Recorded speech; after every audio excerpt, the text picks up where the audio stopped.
Tāpēc Helēna. Tāpēc, ka skaistākā sieviete pasaulē.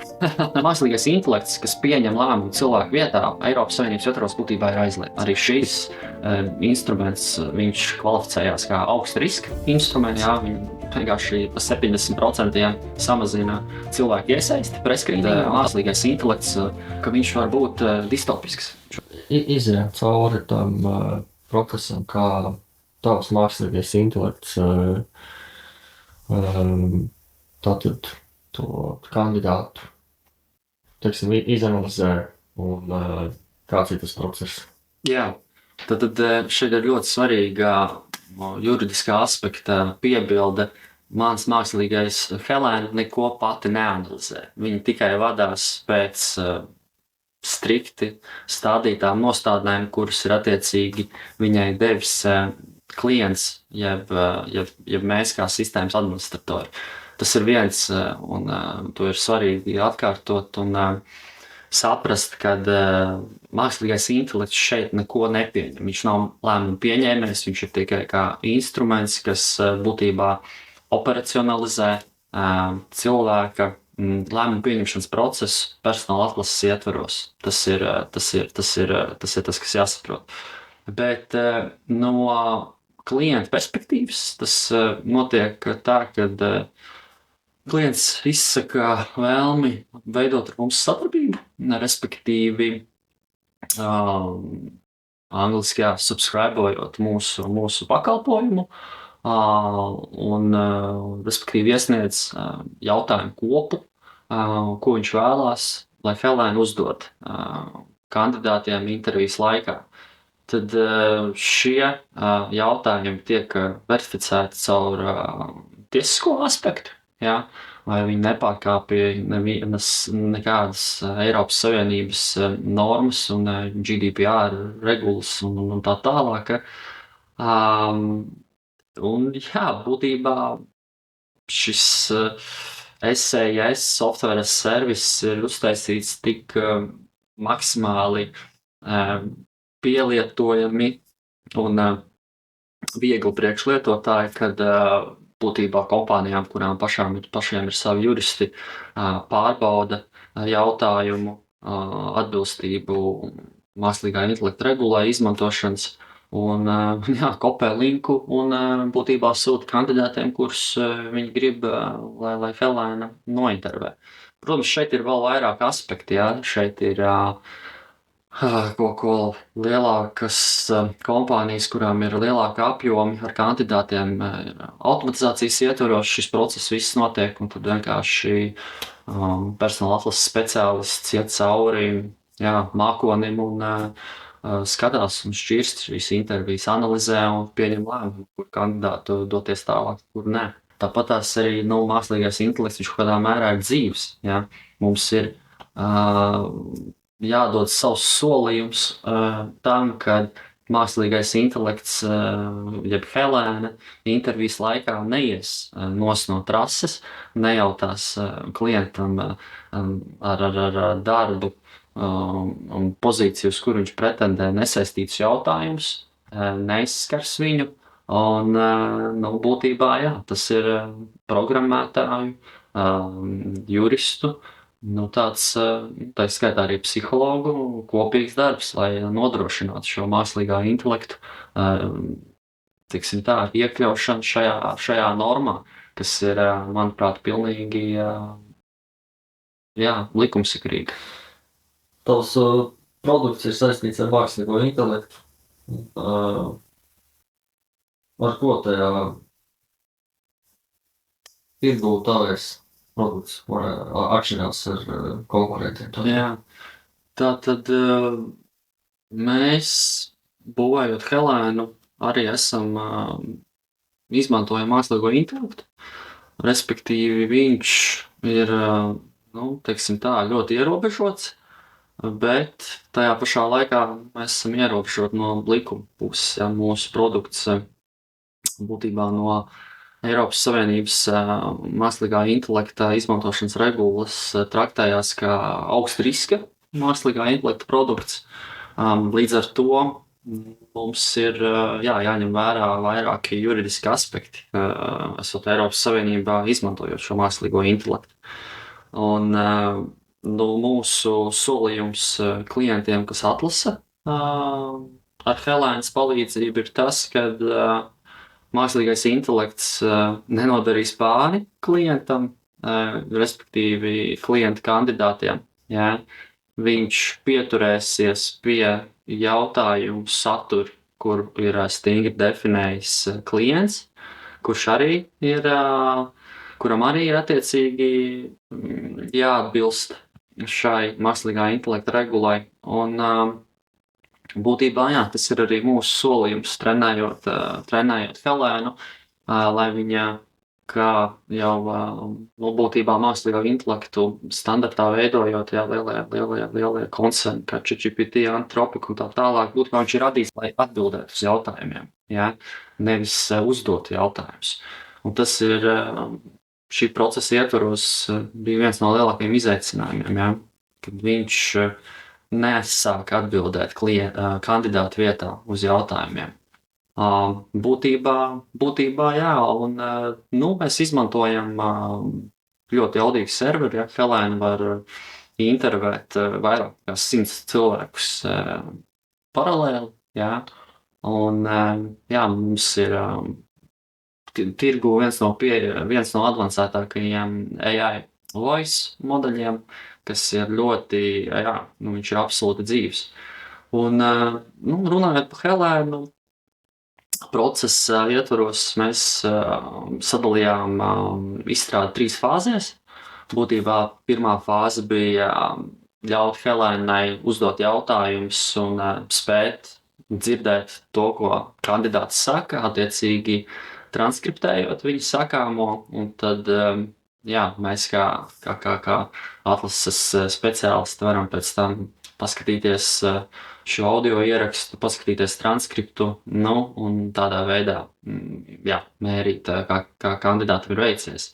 Tad otrā fāze bija jau, kad tiek veikts gan video ieraksts, gan audio ieraksts.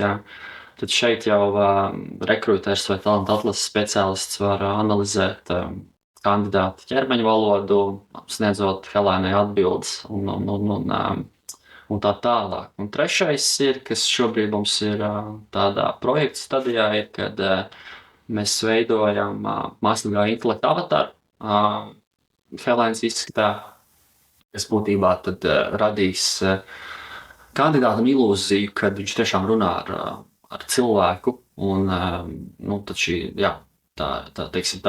saruna paliks arvien personīgāka, un kandidāta pieredze dodot atbildes, tad ņemot vērā to, ka viņš runā ar cilvēku, arī tomēr nedaudz mainīsies.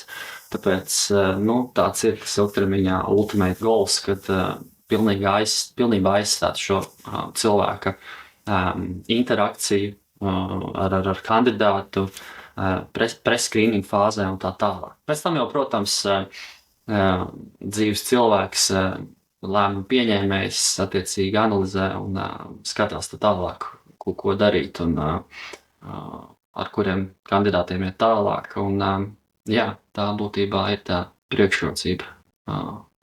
Protams, Eiropas platumgrādos kaut kādā mērā varbūt uzņēmēji ir piesardzīgāki tieši hiring jomas mākslīgā intelekta implementēšanā, jo tā ir zināma mērā nopietna atbildība no uzņēmēja un no pakalpojumu sniedzēja puses. Kas ir regulas, kuras ir jāievēro šos produktiem?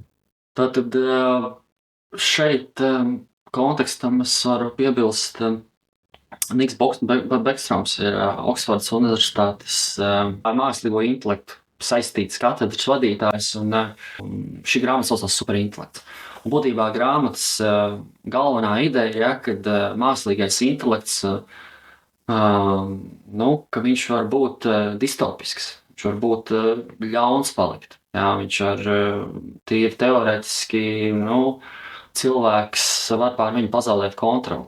Un es domāju, ka jā, lielvaru vadītāji, jeb vadītāju šie konsultanti, jā, tad ir viņus brīdinājuši par šiem riskiem, un tad ir izstrādāti attiecīgi noteikumi, normas juridiskas, kurus šāda veida pakalpojumu sniedzējiem, kur ir iesaistīts mākslīgais intelekts, ir strikti jāsako līdzi un jāievēro. Manuprāt, tas ir ļoti likumsakrīgi, ka tā. Būtībā šīs normas regulē to, kad mākslīgais intelekts, kas pieņem lēmumu cilvēku vietā, Eiropas Savienības ietvaros būtībā ir aizliegts. Arī šis instruments, viņš kvalificējās kā augsta riska instruments, bet viņš, protams, nav aizliegts, bet viņš ir jākontrolē, viņam jāsako līdzi, galvenokārt ar mērķi pasargāt kandidātu un lai netiek, teiksim, aizskarts kandidāts intervijas laikā un tā tālāk. Bet, manuprāt, es to skatos kā uz iespēju, jo kandidāts atkal tiek pasargāts no dzīva rekrutera aizspriedumiem un pieņēmumiem, skatoties esot šajā interakcijā. Tāpēc, jā, manuprāt, kad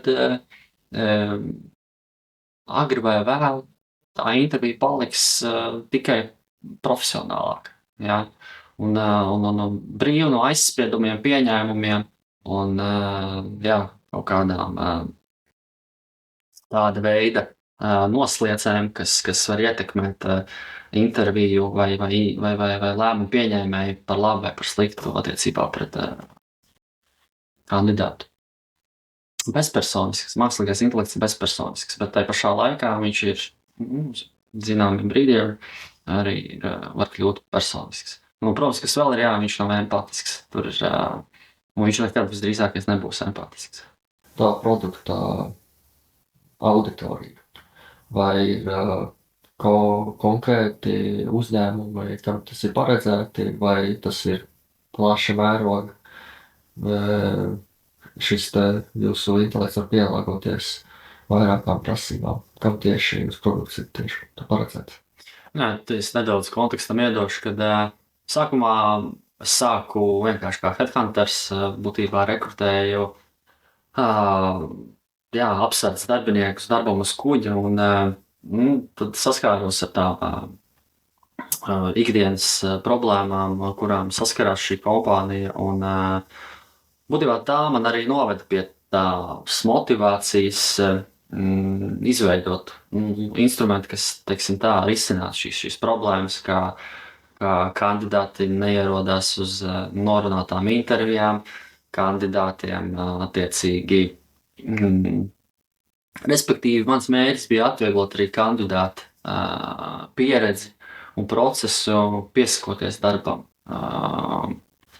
Nav svarīgi kādam darbam, bet viss šis menedžments, dažādās laika zonas un tā tālāk, viņas negatīvi ietekmē kandidātu motivāciju. Tāpēc jā, Helēna to ļoti labi risina. Mana, protams, ekspertīze un mana pieredze ir saistīta ar drošības jomu, ar apsardzi saistīta. Jā, bet būtībā Helēna ir pielāgojama jebkurai jomai. Es būtībā Helēnu izdalu Helēnas darbības virzienu divās daļās. Tie, kas rekrutē lielos apjomos, jā, viņi vienkārši pa 70% samazina cilvēku iesaisti preskrīningā un tā tālāk, kas ir zīmīgs ieguvums materiālais un arī operacionālais. Jums ir vismaz pa 30% vairāk intervijas, kuras analizēt un tā tālāk. Jā. Un otrs ir, kas ir šis uz kvalitāti orientētais. Jā. Helēna, jā, ir meistarīgs talanta atlases speciālists, ja viņš iespējams orientējās psiholoģijas saistītos jautājumos. Viņš var ļoti efektīvi izstrādāt šo jautājumu kopu, kurus Helēna uzdodot, dod ļoti labu priekšstatu par kandidātu kvalitāti, kvalifikāciju. Un Helēnas ideja ir, vispār es esmu konceptuāli pret to ideju, kad mēs sākam ar rezumē, ar CV, un tas ir tas mūsu pirmais filtrs, kādā veidā mēs tad izlemjam, ar kuriem tālāk runāt un kuriem nerunāt. Manuprāt, tā ir ļoti vecmodīga pieeja, un progresīviem uzņēmumiem viņi tā tikai var nest, manuprāt, tas nav efektīvi. 1900. gada sākumā tika aktualizēts šie Amerikā application, pieteikties darbam, ko tu esi darījis, neesi darījis, un tad no tā izaug šis CV kults un tā tālāk, Tad pēc tam tas pārgāja uz šiem cover letteriem par to, cik es vēl gribētu ar jums strādāt un tā tālāk, vai ne? Tad tagad, man liekas, tas aplis ir noslēdzies. Es domāju, ka ar mākslīgā intelekta ienākšanu mēs daudz efektīvāk spējam novērtēt to, ko cilvēks māk, uzdodot un mērot viņa kompetenci noteiktajā sfērā. Un CV un par to, ko viņš ir darījis un tā tālāk paliek pilnīgi sekundārs, manuprāt. Tavs mākslīgā intelekta nosaukums ir Helēna, vai tam ir, vai tam vispār ir nozīme, vai kā tas stāsts apakšās ir vārdi? Protams, manu meitu sauc Helēna. Tā būtībā ir šī produkta identitāte. Tas ir mans lolojums, mans sapnis. Es uz savu meitu arī un uz viņas audzināšanu skatos kā savas dzīves, pieņemsim, doktora disertācija. Cik es labi viņu audzināšu, kādas zināšanas viņai nodošu, par tādu personu viņa arī attiecīgi kļūs. Un, protams, arī vērtība aspekts ir izšķirošs šajā sakarā. Un būtībā, tā ir Helēna prezentē manu attieksmi kā pret savu meitu fiziski, tā arī pret Helēnu kā software as service produktu, ko es piedāvāju, respektīvi uzņēmuma vadītājiem.